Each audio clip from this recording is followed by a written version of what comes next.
The Hall of Regulated Silence had been calibrated that morning to a reverence level of 98%, which Vincent privately thought was excessive. At 95%, the air already felt judgmental. At 98, even blinking seemed like a procedural risk. The ceiling floated far above, a lattice of translucent alloy panels shifting imperceptibly to compensate for gravity fluctuations, atmospheric composition, and, according to the briefing notes, royal mood. Vincent suspected the last parameter was mostly guesswork. He stood exactly where the floor markings told him to stand. Boots aligned with a faintly glowing hexagon that pulsed every 4 seconds, as if reminding him not to drift. The translation node at his temple hummed softly, syncing with the citadel's language web. Somewhere behind him, a protocol drone hovered, recording posture, tone, and compliance. Vincent resisted the urge to wave at it. He had learned the hard way that drones did not appreciate friendliness. Queen Thyssa entered without announcement, because announcing her would have implied that anyone present might not already know she was coming. The air pressure adjusted subtly. The light shifted warmer, then cooler, then settled into a dignified equilibrium. Vincent lifted his eyes precisely to the level permitted by interspecies etiquette, enough to see her, not enough to linger. She looked as she always did, almost human. The resemblance was close enough to be unsettling. 2 arms, 2 legs, familiar proportions, familiar expressions. Only her long ears marked the difference, sweeping back elegantly from her head, adorned with thin bands of ceremonial metal that caught the light like restrained stars. Those ears, Vincent knew, could detect heart rate changes at 10 paces and lies at 15. He smiled anyway. It seemed polite. "Your Majesty," he began, voice steady, tone neutral, exactly as rehearsed. The briefing was routine. Trade corridor adjustments, joint research permissions, a minor diplomatic misunderstanding involving a misplaced probe, and 3 offended mining guilds. Words flowed smoothly, aided by the subtle prompts flickering at the edge of his vision from the protocol implant embedded behind his left eye. Everything was proceeding flawlessly. Too flawlessly. "And finally," Vincent said, scrolling the last data slate into view, "authorization for the Deep Archive release requires your personal biometric confirmation, Thyssa." The word fell into the hall like a dropped instrument. The translation node made a small, confused chirping sound and went silent. The hovering drone stuttered in midair, its stabilizers whining as if unsure whether to flee or self-destruct. Even the ceiling froze. Panels locked mid-shift. Light caught halfway between warm and cold. Queen Thyssa stopped walking. Her ears twitched once. Just once. But Vincent felt it like a physical blow. For a fraction of a second, his mind refused to accept what had just happened. Then it replayed the sound of his own voice, helpfully and mercilessly, in perfect clarity. He had not used a title. He had not used a designation. He had used a name. A simple, unarmored name. A name that did not belong in this hall. "Oh," Vincent said before his brain could stop his mouth. That's not." Thyssa turned slowly, not with anger, with something far worse. "How?" she said, and the word was so quiet that the translation system hesitated before daring to render it. "Do you know that name?" Vincent swallowed. The protocol implant helpfully suggested 17 approved responses, all of which assumed the speaker was still alive at the end of the conversation. None applied. "I," he said carefully, "appear to have made a minor verbal deviation." "A name," Thyssa replied, stepping closer, "that has not been spoken in this chamber. Ever." Her face was composed, regal, but her eyes, too human for comfort, were wide, searching. Vincent's humor reflex, poorly calibrated for mortal danger, kicked in. "In my defense," he said weakly, "I'm very bad with silence." The drone emitted a distressed beep. Somewhere far away, an alarm considered activating, then thought better of it. "You will explain," Thyssa said, "not as a command, as a certainty." Vincent nodded, slowly. His grandmother's voice echoed in his head, warm and amused, telling stories late at night about a girl with long ears, who hated formal lessons and loved stolen moments of quiet. Vincent had never meant to say the name aloud. It had lived in his mind like a harmless memory, like a person. He straightened his posture, aware that history, protocol, and several extremely expensive security systems were watching. Yes, he said, I will. And for the first time since he'd entered the citadel, Queen Thyssa did not look like a queen at all. She looked like someone who had just heard herself remembered. Silence did not rush in after Vincent's promise. It expanded, slowly, like a living thing that had been waiting just outside the room for permission to enter. The hall of regulated silence recalibrated itself without being asked. Reverence dropped from 98% to something sharper and more clinical. The ceiling panels resumed movement, but now their pattern resembled a frozen equation mid-solution. The drone recovered from its existential crisis and slid to a safer distance, recording again with the stiff politeness of a machine, pretending it had not just panicked. Queen Thyssa did not sit. That, Vincent realized, was significant. Remove the observers, she said. The words were not loud, they were precise. The translation network did not soften them, and the citadel did not question them. One by one, the drones drifted away, their lights dimming. The embedded listening filaments in the walls retracted with faint clicks, like insects folding their legs. Even Vincent's protocol implant flickered, then shut down entirely. He blinked. Ah, that's new. Thyssa's gaze snapped to him. You are uncomfortable with privacy? No, Vincent said quickly. Just unfamiliar with being this unmonitored. Back home, if you're alone for more than 6 hours, a government assistant sends you a message asking if you've joined a cult. That earned him nothing more than a raised eyebrow, but it was something. He clung to it. Speak, Thyssa said. Vincent exhaled slowly. Without the implant's guidance, he felt oddly naked, like someone had removed the subtitles from reality. Before I do, he said, I want to be clear that whatever punishment is standard for catastrophic breaches of royal protocol, I'd like it noted that this one was accidental. There is no standard punishment for this, Thyssa replied. That's worse, Vincent muttered. She began to pace. Each step was measured, but the movement itself felt restless, unfamiliar. Her long ears angled slightly backward, then forward again, as if listening for something that was no longer there. That name, she said, was erased. Vincent nodded. So I gathered. There were no hits in the public archives, the sealed archives, or the very sealed archives. I checked, professionally. And yet you spoke it. Yes. Casually. Yes. Like it belonged to someone you knew. Vincent winced. That's the problem. She stopped in front of him. Up close, the resemblance to humanity was even more unsettling. If not for the ears, if not for the faint, bioluminescent patterns beneath her skin that shifted with her pulse, she could have walked unnoticed through any human city, a queen disguised as an ordinary woman. The thought made Vincent's chest tighten. How, Thyssa said again, softer now, do you know that name? He hesitated. Humor was his armor, but armor only worked if you didn't hide behind it too long. My grandmother, he said finally. She told me. The word grandmother seemed to disrupt the room in a different way than the name had. Thyssa frowned slightly as if recalibrating her understanding of the universe. Your ancestor? Yes, the immediate kind, with the cookies and unsolicited life advice. Thyssa stared at him. Explain.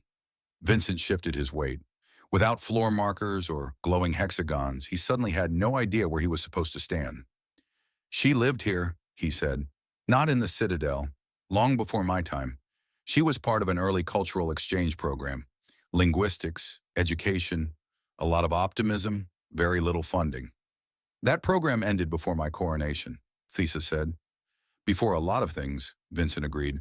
She used to talk about a girl she met. Long ears, sharp mind. Hated formal instruction, excellent at avoiding supervision. Thyssa's breath caught. Just slightly. Vincent noticed because he was looking directly at her now. Rules be damned. She never used your title, Vincent went on. Said it felt wrong. Said you hadn't earned the weight of it yet, and neither had she. Silence again. Different this time. Less ceremonial, more fragile. You are lying, Thyssa said, but there was no force behind it. I really wish I were, Vincent said. This would be a much shorter meeting. Her ears trembled. Not anger, not fear, something closer to disbelief. That name, she said, was spoken only by my parents. And my grandmother, Vincent said gently. For a while. Thyssa turned away. The lights dimmed around her, responding instinctively to a shift in emotional state. Vincent suspected the Citadel's systems were very confused right now. She tried to find you, Vincent added, then immediately regretted it. Thyssa's head snapped back. What? Not recently, he said quickly. Years ago, decades. She sent inquiries, requests, letters. Everything was returned or ignored. She used to laugh about it, said becoming a queen was the fastest way to become unreachable. Thyssa let out a sound that might have been a laugh if it hadn't cracked halfway through. Protocol, she said bitterly. It protects the crown. And smothers everything underneath it, Vincent said, then froze. Sorry, that was accurate, she finished. They stood there, human and alien, surrounded by the quiet hum of a civilization designed to preserve order at any cost. Vincent felt the weight of what he had brought into the room entirely by accident. A name, a memory, a person who no longer existed anywhere official. My grandmother died last year, he said softly. Thyssa closed her eyes. The citadel lights dimmed further, responding not to command but to grief it did not fully understand. Vincent waited. He had no jokes left. Or maybe he had too many, all tangled and useless. When Thyssa opened her eyes again, they were bright but steady. You should not be here, she said. I know. You should not know what you know. I know that too. She studied him for a long moment. And yet, she said, you are here. Her ears angled forward, attentive, curious, no longer guarded. Tell me, Queen Thyssa said quietly, what else did she remember? The first thing Thyssa did after asking her question was something no one had ever recorded her doing. She sat down. Not on the elevated throne platform designed to reinforce vertical authority and psychological distance, but on the edge of the long briefing table, legs dangling slightly, ceremonial robes folding awkwardly around her knees as if they too were surprised. The table's surface shimmered in response, auto-adjusting temperature and texture for comfort. Vincent watched the citadel hesitate, then comply. Well, he said, because silence had once again grown teeth. That's new. Thyssa glanced at him. If you comment on it, I will deny it happened. Understood. I will treasure this forbidden memory quietly. Her mouth twitched despite herself. It vanished quickly, but Vincent counted it as a victory. She gestured to the space opposite her. Not a command, an invitation. Vincent sat, acutely aware that no protocol document had prepared him for this configuration. Human and queen, facing each other like two people who had accidentally met in the wrong century. You asked what she remembered, Vincent said. That's a lot. Begin, Thyssa said, but do not simplify. Fair warning, Vincent replied. She was terrible at chronological order. Memories came with side comments. That sounds familiar, Thyssa said dryly. Vincent smiled. He closed his eyes for a moment, not out of reverence, but because that was how the stories always came back. She talked about the day you first met, he said. She said you were furious. Thyssa's ears angled sharply. I was not furious. You threw a translator module into a fountain because it corrected your grammar. That device was condescending. I don't doubt it. She folded her arms. Continue. She said you asked why humans needed machines to speak honestly. She tried to explain syntax drift and neural pattern divergence. You said that sounded like an excuse. That, Thyssa said slowly, does sound like me. Vincent went on, voice warming as the memories settled into place.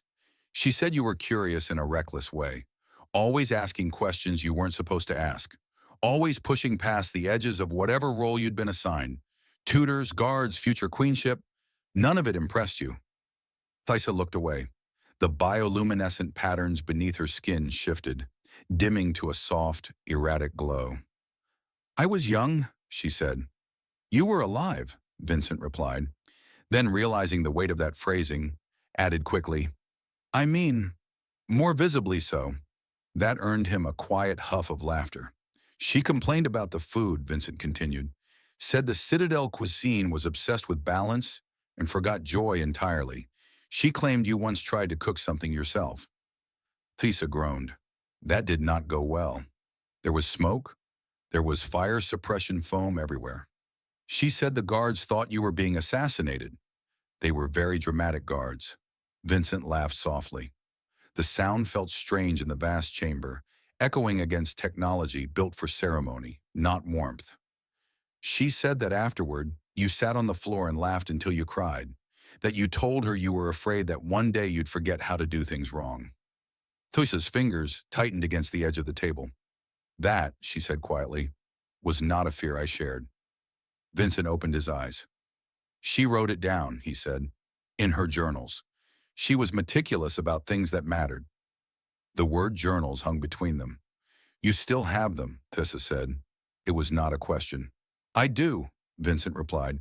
Physical copies, digital backups, redundant storage, because she didn't trust any single system not to fail. A pause, then Thyssa asked very carefully, did she speak of me often? Vincent nodded. More than you'd expect, less than she wanted. She'd smile when she did, like the memory was warm but fragile. Thyssa closed her eyes again. This time when she spoke, her voice was steadier. When the crown was placed upon me, she said, that name was removed. From records, from speech, from thought, if possible. It was necessary. I figured, Vincent said, humans do that too. We just pretend it's temporary. You should not remember what you are no longer allowed to be, Thyssa continued. A queen cannot afford continuity. Vincent tilted his head. With respect, Your Majesty, that sounds like something written by someone who'd never tried to be human. Her eyes snapped open. He braced himself. Instead, she laughed. It was soft at first, uncertain, like a sound she wasn't sure she was still permitted to make. Then it grew, surprising both of them. The lights brightened instinctively, misreading joy as a need for illumination. That, Thyssa said between breaths, is an unacceptable analogy. I specialize in those, Vincent said proudly. The laughter faded, leaving behind something gentler. She studied him for a long moment, then reached out, not to touch him, but to activate a panel embedded in the table. The surface shimmered, projecting a faint hologram. A young alien girl with long ears, hair pulled back unevenly, expression defiant and uncertain all at once. Vincent inhaled sharply. Yes, Thyssa said. That is who I was, or who I was allowed to record. The image flickered, incomplete, edges blurred by time and intention. Most of these archives are locked, she said. Some were destroyed. Others, I destroyed myself. Vincent looked at the ghostly figure. My grandmother would have hated that. Thyssa smiled sadly. She always did hate waste. They sat there, surrounded by technology capable of bending space, altering memory, preserving civilizations, and yet powerless against the simplest erosion of all. Tell me one more thing, Thyssa said. Anything. Did she ever forgive me? Thyssa asked, for not answering. Vincent thought of his grandmother's laugh, her stubborn hope, the way she'd spoken of the girl with long ears, as if she were still just around the corner.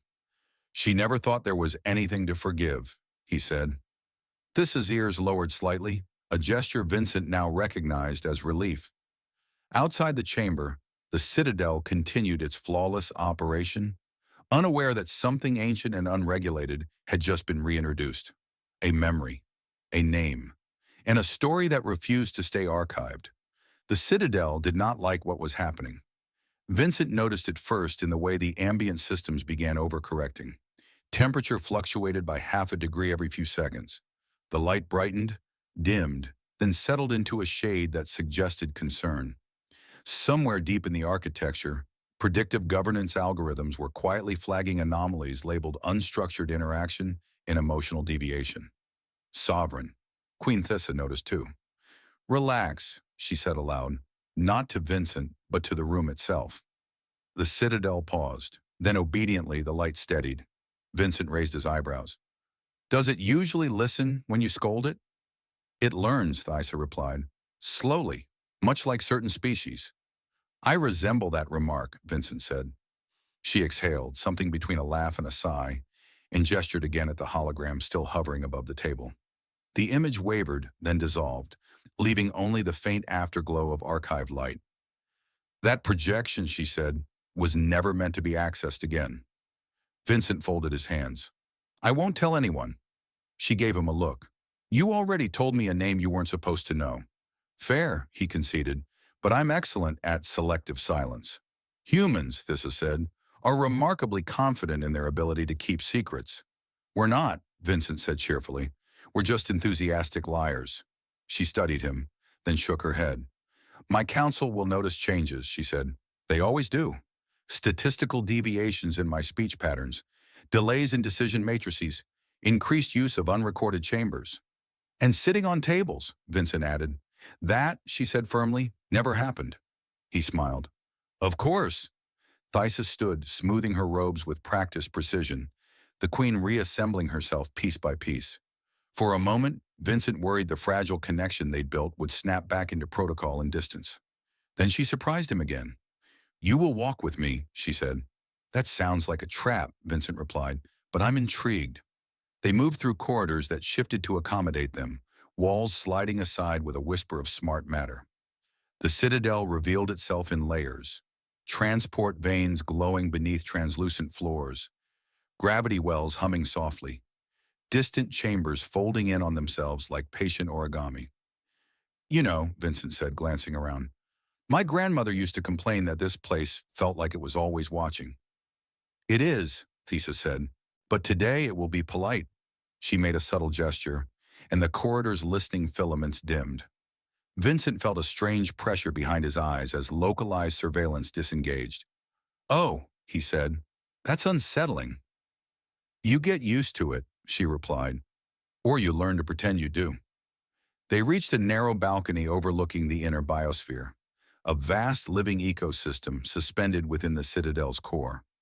Artificial sunlight filtered through layers of atmospheric control, illuminating alien flora that responded to Thyssa's presence by subtly reorienting their leaves. Vincent leaned on the railing. She told me about this place, he said. Said you used to sneak here when lessons got unbearable. Thyssa's ears angled back. She remembered that? She remembered everything you tried to hide, Vincent said, especially the parts that made you smile. Thyssa was quiet for a long moment. The biosphere pulsed gently below them, a controlled wilderness thriving inside a machine designed for rule. I was not supposed to have a past, she said finally, only a lineage. Lineage is just a past with better branding, Vincent replied. That earned him another look. This one was thoughtful. You are dangerous, Thyssa said. Not politically, philosophically. My grandmother would be thrilled, Vincent said. She always wanted me to make an impression. Thyssa turned toward him fully now. You carry her memories, she said, not as data, as continuity. Vincent shrugged. Stories stick, even when people don't. That is inefficient, Thyssa said. And yet, Vincent replied, here we are. A soft chime echoed through the corridor. Vincent stiffened. That sounds official. It is, Thyssa said. A council inquiry request. They've noticed my absence. Vincent winced. Do they execute messengers? Only metaphorically, she said. Most days. She paused, then added, you will remain. Vincent blinked. Here? Yes. With the potential interrogations and quantum truth fields? She smiled faintly. I find you grounding. Well, Vincent said, that's the nicest thing anyone said to me in a room full of reality-bending technology. Thyssa's smile lingered longer this time. The name you spoke, she said quietly, belongs to someone I thought was lost. Vincent met her gaze. She's not lost, he said. She's just been waiting a very long time to be acknowledged. The citadel lights dimmed slightly, confused again. Somewhere deep within its systems, a new variable was being introduced, one it had no protocol for. Memory. And for the first time since her coronation, Queen Thyssa did not order it erased. The council chamber was older than the citadel itself, or at least it wanted everyone to believe it was. Its architecture leaned heavily on the aesthetic of permanence, stone-like composites grown rather than carved, a ceiling that arched as if gravity were optional, and seats arranged in a curve designed to suggest equality while very carefully avoiding it. Vincent stood exactly where he had been instructed to stand, which was never quite in the center and never quite out of reach. The floor beneath him adjusted its texture to discourage pacing. He took that personally. Queen Thyssa entered from a side aperture, already composed, already sovereign. The shift was remarkable. The long ears that had angled freely just hours before now held themselves with ceremonial restraint. The warmth she had allowed herself on the balcony was sealed away behind layers of practiced authority. If Vincent hadn't seen the other version of her, he would have believed this one entirely. The counselors inclined their heads. Their long robes shimmered with embedded data threads, each garment quietly broadcasting its wearer's credentials, affiliations, and ideological biases. Vincent's translator node flickered back online, whispering annotations he did not ask for and mostly ignored. "Proceed," Thyssa said. The inquiry began the way all inquiries did, politely, efficiently, and with the unspoken assumption that someone was already guilty. "Your Majesty," said Counselor Vesh, whose ears were adorned with enough metal to qualify as a communications array, "there has been an irregularity in today's briefing logs." Thyssa did not blink. "Clarify." A section of the interaction was unrecorded. Vincent felt several gazes slide toward him. He resisted the urge to wave again. Drones really hated that. "Privacy protocols were invoked," Thyssa said. "By me." A ripple passed through the chamber. Vincent recognized it as the sound of several ancient minds updating their assumptions. "Privacy," said another counselor, voice smooth and skeptical. "During a procedural briefing?" "Yes," Thyssa replied. Silence followed. Then, inevitably, "Why?" Thyssa turned slightly, just enough to include Vincent in her field of vision without acknowledging him directly. "Because," she said, "the human said something unexpected." Vincent inhaled. This was it. Public execution by committee. "And what," Counselor Vesh asked, "did the human say?" Vincent's mind raced through possible answers. None of them ended well. He settled on honesty, mostly because lying in a room full of lie-detecting infrastructure seemed inefficient. "I addressed Her Majesty by a name," he said. "A personal one." The council chamber reacted like a disturbed hive. Data threads flared. Subaudible communications crackled. Vincent's translator began displaying warning icons, which he mentally swatted aside. "That name," Counselor Vesh said slowly, "is classified beyond—" "I am aware," Vincent said. "In my defense, I did not check the archives before speaking." Several counselors stared at him. "That," one said flatly, "is not a defense." "On Earth," Vincent replied, "it usually earns you sympathy." Thyssa raised a hand. The chamber quieted instantly. Vincent made a mental note to practice that gesture. "The matter is resolved," she said. "With respect," Vesh replied, "it is not. The source of the information is me," Vincent said, indirectly. Every gaze locked onto him. He felt like a specimen. "My grandmother," he continued, "knew the queen before she was crowned. They were friends. She kept records, stories, memories, none of which were illegal at the time." Thyssa watched the council carefully as he spoke. Vincent noticed the slight tilt of her head, the way her ears adjusted to catch every nuance of reaction. This was not the posture of someone on trial. This was a queen studying her court. "Those records," Amvesh said, "should have been surrendered." "They were private," Vincent replied. "Also handwritten. Humans are sentimental like that." A pause, then, unexpectedly, Thyssa spoke again.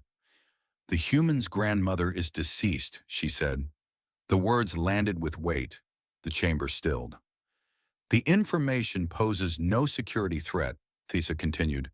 "There is no dissemination risk. There is no political leverage. There is only memory." Vesh hesitated. "Memory can be dangerous." "Yes," Thyssa agreed, "it can." Vincent glanced at her, surprised by the emphasis. After a moment, the council relented, not out of agreement, but because protocol required deference when the queen framed a matter as closed. The inquiry dissolved into murmured data exchanges and reluctant acknowledgments. "You may go," Thyssa said to Vincent. He bowed, perhaps too deeply. Pleasure being scrutinized, he muttered. Later, much later, they found themselves in a quieter sector of the citadel, where the walls absorbed sound and the lights did not adjust automatically to emotional spikes. That, Vincent said, leaning against the support column, went better than expected. You expected worse, Thyssa asked. I expected disintegration, he said, or at least paperwork. She smiled faintly. You handled yourself well. My grandmother would disagree, Vincent said. She believed silence was the most powerful response. And yet, Thyssa said, you speak. Constantly, Vincent admitted. She stopped walking. For a moment she looked tired, not physically, but in a way that came from carrying too many versions of oneself for too long. I have ruled for decades, as she said. I have been many things. Symbol, authority, continuity. And today, Vincent asked. Today, she said, I was reminded that I was once simply known. He nodded. That's a hard thing to lose. Yes, Thyssa said softly, and harder to admit you miss. They stood there, surrounded by the hum of a civilization that prized control over comfort. Somewhere deep in the citadel, governance systems recalibrated again, trying to account for variables like grief and nostalgia. They failed, and for the first time, Thyssa did not correct them. The memory chamber was not meant for people. Vincent could tell immediately. The air felt thicker, not in a suffocating way, but as if it carried weight. Data density compressed into atmosphere.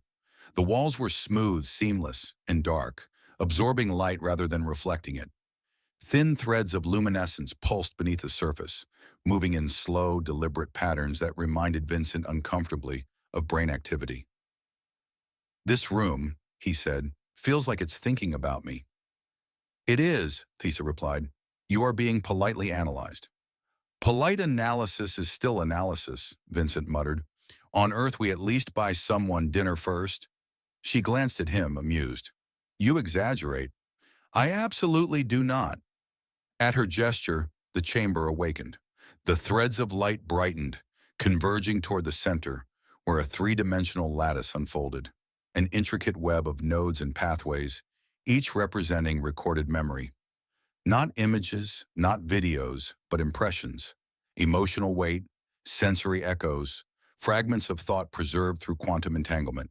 This system, Thyssa said, was designed to preserve royal continuity, decisions, instincts, learned restraint, everything a queen must carry forward.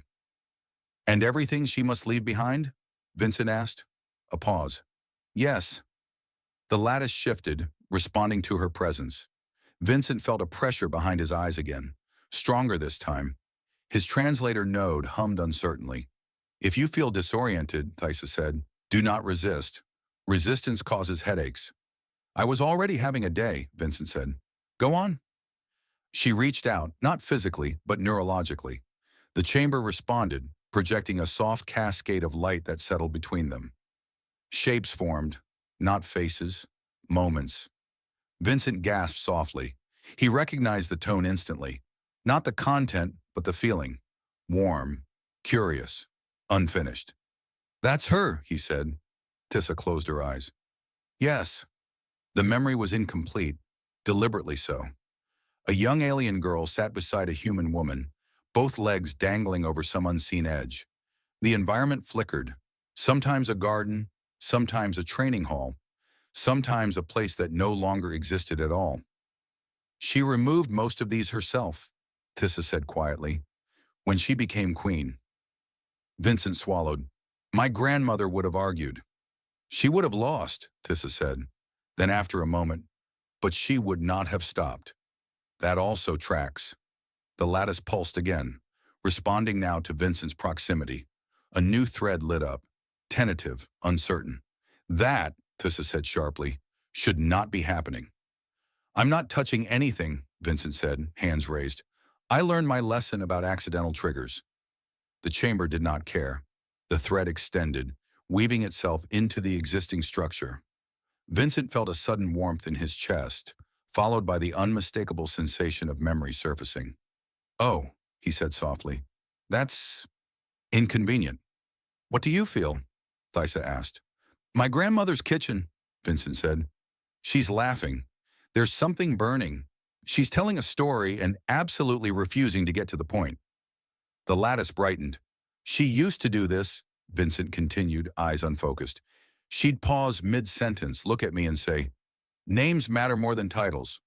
I never understood why she was so serious about it. Thyss's breath caught. She said that?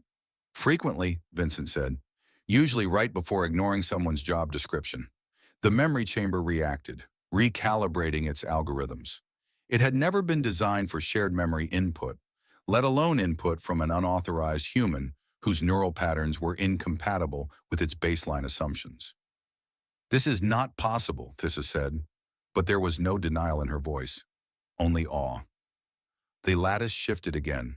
The projected memories stabilized, becoming clearer, not more complete, but more honest. Laughter echoed faintly, layered over the hum of advanced machinery. A young alien girl rolled her eyes dramatically. A human woman pretended to bow excessively. Vincent laughed out loud. She told me about that. You demanded she stop treating you like a queen. I demanded she stop mocking me, Thyssa said. She never could, Vincent replied fondly.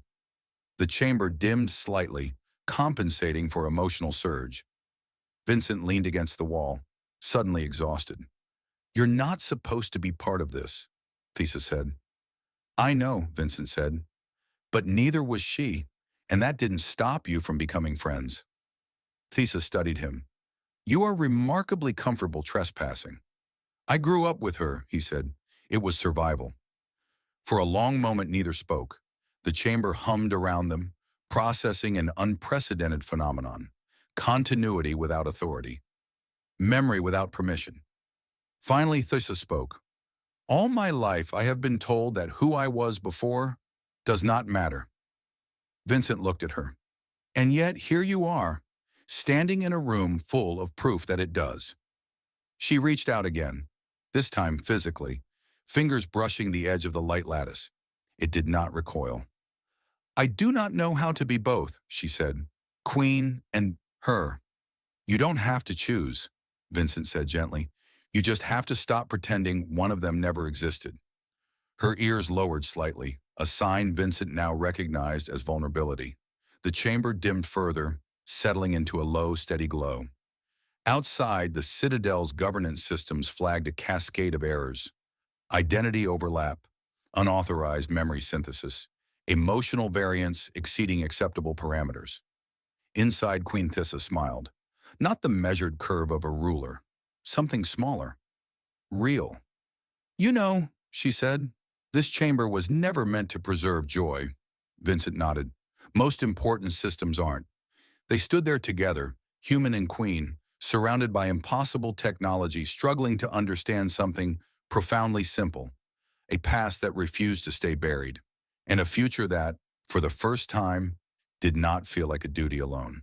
The citadel adapted slowly, like an old mind forced to learn a new word. Vincent noticed it over the following days. Small, almost petty changes. Corridors stopped rerouting him away from restricted sectors quite so aggressively. Surveillance drones hovered farther back, as if pretending not to listen. The ambient lighting in certain chambers softened, losing that sharp ceremonial edge that made every conversation feel like a performance review. Queen Thyssa noticed more. You've disrupted my infrastructure, she said one evening, not accusingly, as they stood beneath a transparent dome overlooking the planet's night side. I do that, Vincent replied, usually unintentionally. You have introduced variance, she continued. My advisors are unsettled. That's practically a public service, and he said. She huffed a quiet laugh. It still surprised her when it happened, as if laughter were a glitch she hadn't yet decided whether to patch out. The council had tried, cautiously, to reassert equilibrium. There were meetings, carefully worded proposals, subtle reminders that continuity was the foundation of sovereignty. Thyssa listened to all of them, nodded at the appropriate moments, and then did something unprecedented. She amended protocol, not publicly, not dramatically, just enough to matter. Personal archives, previously sealed beyond reach, were reclassified as dormant rather than forbidden. Cultural exchange programs, long abandoned, were quietly reinstated. A small, almost laughable clause was added to the royal address guidelines. Informal modes permitted in private contexts. Vincent read it twice to be sure. "You changed the law," he said. "I adjusted language," Thyssa replied. "Language shapes behavior." "My grandmother would be insufferable about this," Vincent said. "She'd say she told you so." Thyssa smiled, fond and sharp all at once. "I would finally agree with her." The memory chamber remained active, though altered.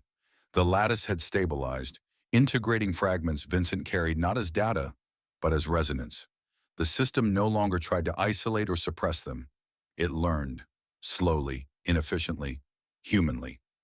One evening, Thyssa stood before the lattice alone and spoke the name aloud. Nothing shattered. No alarm sounded. The citadel did not collapse under the weight of forbidden syllables. It simply listened. Vincent heard about it later. He didn't comment. Some moments did not belong to him, even if he had helped make them possible. Their relationship shifted, not into something dramatic or dangerous, but into something steady. Vincent stopped flinching every time he addressed her. Thyssa stopped pretending she didn't notice when he forgot a title. Humor became their shorthand, a way to acknowledge how strange their situation was without drowning in it. "You realize," Vincent said once during a briefing that had somehow turned into an argument about seating ergonomics, "that history will absolutely misinterpret this." Thyssa nodded. "History's very bad at nuance. They'll call me a revolutionary." "They will call you an anomaly," she corrected, "which is worse." "I've been called worse by better people," he said. The day came when Vincent's assignment ended. He stood once again in the hall of regulated silence. Reverence dialed back to a more tolerable 92%. This time the silence felt respectful, not oppressive. "You will return to your world," Thyssa said. "I will," Vincent replied. "They'll want reports." She raised an ear. "Will you tell them everything?" He considered it. "No." "Why?" "Something," he said, "work better when they stay personal." She nodded. "That is wise." A pause, then she surprised him one last time. "Stay," she said. Vincent blinked. "That's tempting, but I don't think I'm meant to live in a palace that argues with itself." A faint smile. "You would change it." "That's exactly the problem," he said gently.